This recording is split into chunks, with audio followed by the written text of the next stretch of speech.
Halos araw-araw ay trending si Bianca Umali dahil sa pagkakasali nito sa It's Your Lucky Day.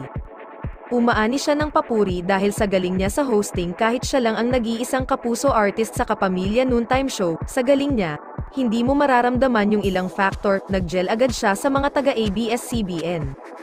Maski ang main host ng show na si Luis Manzano, pati si Robby Domingo ay napahanga sa galing ng girlfriend ni Ruru Madrid.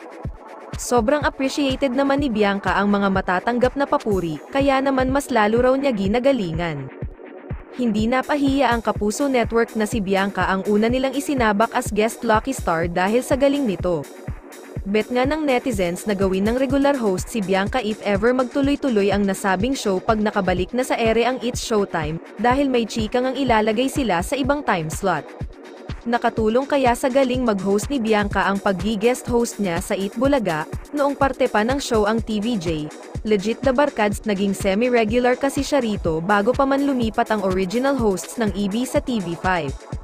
Ngunit ngayon pa lang ay sinasabong ng mga fans si Bianca kay Julie Ann San Jose. Kinukumpara kasi nila ang hosting skill ng dalawang kapuso actress. Marami na nga ang nagsasabi na mas magaling daw si Bianca compare kay Julie Ann na fave raw ng GMA7. GMA Network mukhang napapanood na din ng mga ABS-CBN bosses ang potential ni Bianca Umali. Ito ang i-build up niyong mabuti at bigyan ng mga dekalibreng projects dahil malaki ang potential niya maging superstar sa lawak ng mga kaya niyang gawin. Binakbakan nga ng mga fanny ni Bianca si Julie Ann dahil mas magaling daw ang una sa huli pagdating sa hosting. Sigaw pa ng mga fans sanang araw ay mabigyan ng marami pang hosting stint ang aktres. Maalalang sa press conference ng Unbreak My Heart, tinanong ang Kapuso executive na si Annette Gozon Valdez tungkol sa kanyang saloobin sa kanilang programa na pumalit sa It's Showtime, matapos itong makatanggap ng 12 araw na suspension mula sa MTRCB. Pina-plug namin sa GTV and I think it's a fun show. Meron din tayong sparkle artist na magiging regular mainstay for the run of It's Your Lucky Day.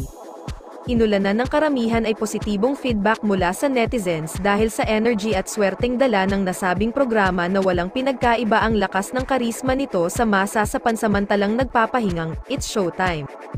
Kaya naman marami ang nananawagan na huwag nang alisin ang nasabing game variety show at gawin ng permanente upang mas matagal nilang mapanood. May mga nagsabi pa na ang It's Your Lucky Day din ang nagpapaalala ng 2000s version ng noontime shows gaya ng Magandang Tanghali Bayan.